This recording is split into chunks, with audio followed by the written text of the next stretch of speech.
J'ai été accusé d'antisémitisme. Bon, je pensais qu'il était intéressant d'y répondre par la farce, par l'humour. C'est ce que j'ai fait.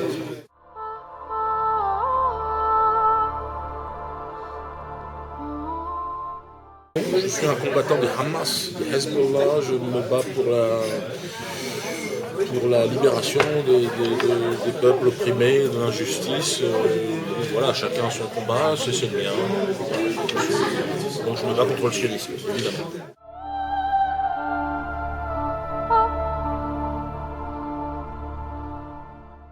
Par les moyens qui nous seront offerts, on verra bien. On va s'adapter. On l'a produit d'une certaine façon et on le distribuera de la façon, un peu de manière révolutionnaire, de toute façon. En Iran, là on part en Iran pour diffuser le film lors du festival de Farge, et puis un peu partout dans les pays libres, on peut s'exprimer normalement.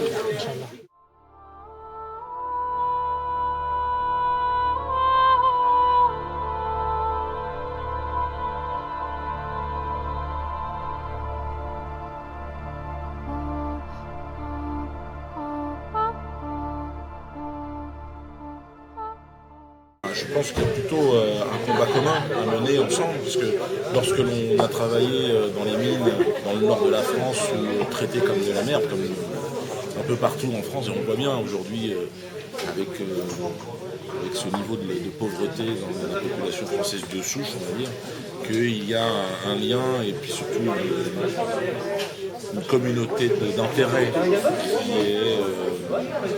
qui nous rassemble. Quand je dis nous, c'est que je me considère français, moi d'origine africaine, Cameroun exactement. Donc je pense que c'est au contraire, je pense que il y a la volonté de nous diviser, mais je pense qu'au contraire. T'es optimiste? Ah oui. Je pense que le problème n'est plus de savoir français d'origine, non, sioniste, anti-sioniste. Voilà. C'est la fracture, c'est la ligne qui fait que, c'est-à-dire vendu au Rothschild ou combattant du Hezbollah.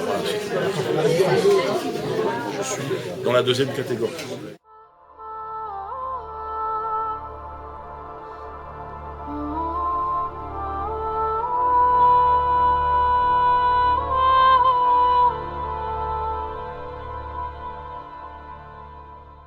Alors bon, évidemment, moi j'ai jamais soutenu ce parti.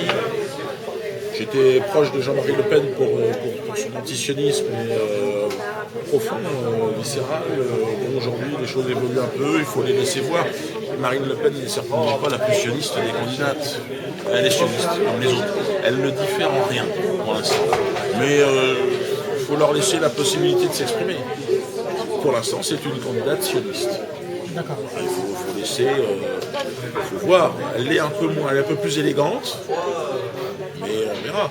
Elle s'est bien prononcée, notamment sur ce qui s'est passé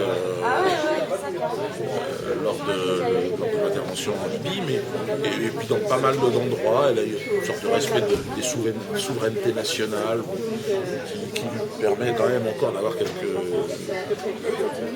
bonnes sorties. Maintenant, encore une fois, elle l'a dit elle-même d'ailleurs, ça n'est pas ma tasse de thé. Je ne l'apprécie pas. C'est différencié. Elle a besoin de montrer qu'elle ne parle pas avec les mouvements sionistes. Moi, je lui dis, la politique est un sport compliqué, difficile, à haut risque de l'extrême.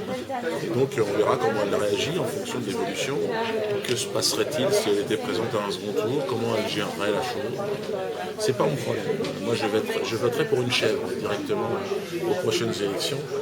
Mais ça me paraît quand même plus intéressant.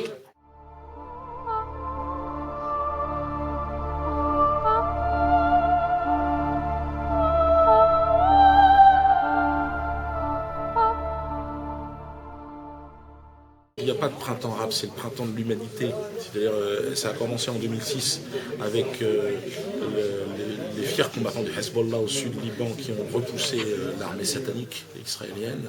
Et ça continue dans le monde entier, c'est partout pareil. On le voit en Égypte, en Tunisie, Partout. Évidemment, les pays arabes sont particulièrement concernés parce que solidaires évidemment de la cause palestinienne spontanément. Mais je suis palestinien. Je suis un humoriste du Hamas et du Hezbollah. Je ne me cache pas de ça.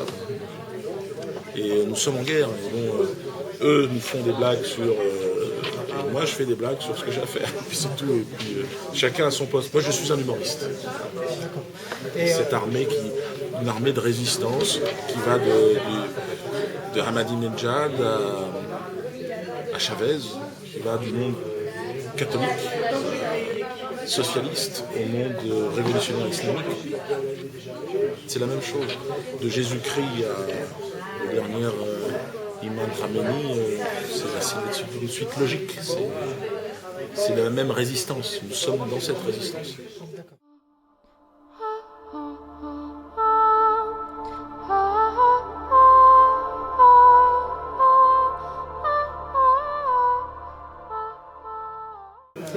Ça n'a pas cessé depuis plusieurs siècles. Cette domination, cette relation de dominant à dominé, ça évolue. La Libye, c'est vraiment le moment particulier parce que Kadhafi était une personnalité particulière et très forte en Afrique centrale notamment. Mandela, en sortant de prison, va remercier le colonel Kadhafi qui a financé sa résistance et l'ANC. L'exécution du colonel Kadhafi sonne comme un tournant. C'est un tournant. C'est fini. D'ailleurs, le chaos est dans ce pays qui était le pays le plus développé d'Afrique subsaharienne. Et même si Kadhafi a fait évidemment beaucoup d'erreurs, il faut aujourd'hui, c'est l'un des derniers grands résistants. Je pense qu'il faut arrêter les... Bon, c'est compliqué parce que je sais qu'il a trempé dans tout un tas de choses, mais il faut se battre pour la résistance maintenant. Il faut arrêter ce genre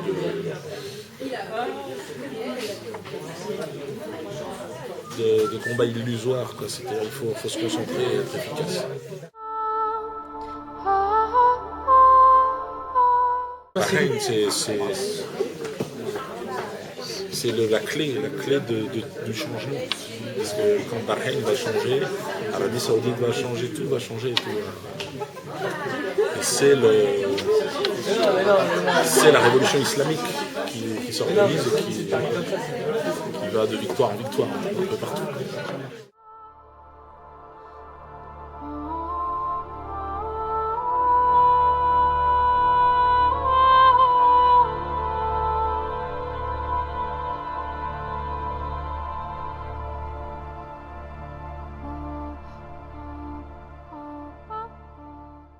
L'Iran, après la chute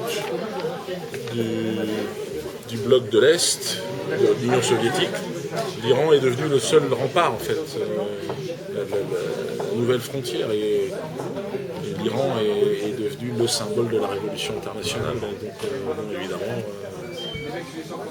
le peuple iranien est un peuple extraordinaire. Et je crois que la révolution qu'ils sont en train de mener est une révolution qui est née non pas dans les années 70, mais bien avant. C'est-à-dire c'est une révolution humaine, c'est une révolution qui arrive, amenée par Imam Khomeini dans les années 70, mais qui était là pour... c'est la suite logique et la continuation de quelque chose de plus large.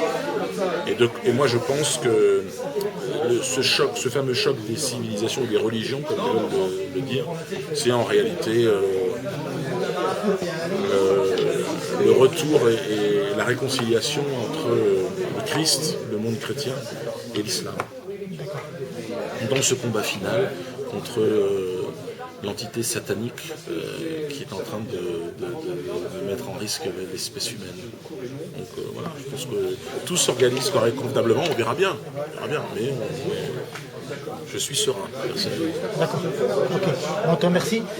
Avant de terminer, on voulait t'offrir quelques ouvrages. Donc, le journal du Farkan, c'est un ouvrage d'Ali Dani qui regroupe tous les articles. Différents articles sur l'islam, sur l'Iran, sur tout ce qui se passe un petit peu dans le monde. Donc ça, c'est le deuxième volume, Journal du Farkan numéro 2. Un troisième ouvrage, qui s'appelle Vision d'Apocalypse. C'est un ouvrage qui explique comment les sionistes agissent dans le monde, les Américains qui agissent, etc. Un quatrième ouvrage sur la venue du Mahdi, de Jésus-Christ. J'en parle dans le spectacle. Voilà, comment il va apparaître. Et un cinquième ouvrage, Les prophètes d'Ali Dani, qui explique l'histoire des prophètes d'Adam jusqu'au prophète Mohammed. Voilà. Donc on te remercie de nous avoir reçus. Merci à vous. Et à bientôt, Inch'Allah. Merci pour cette De interview. victoire en victoire. Inch'Allah.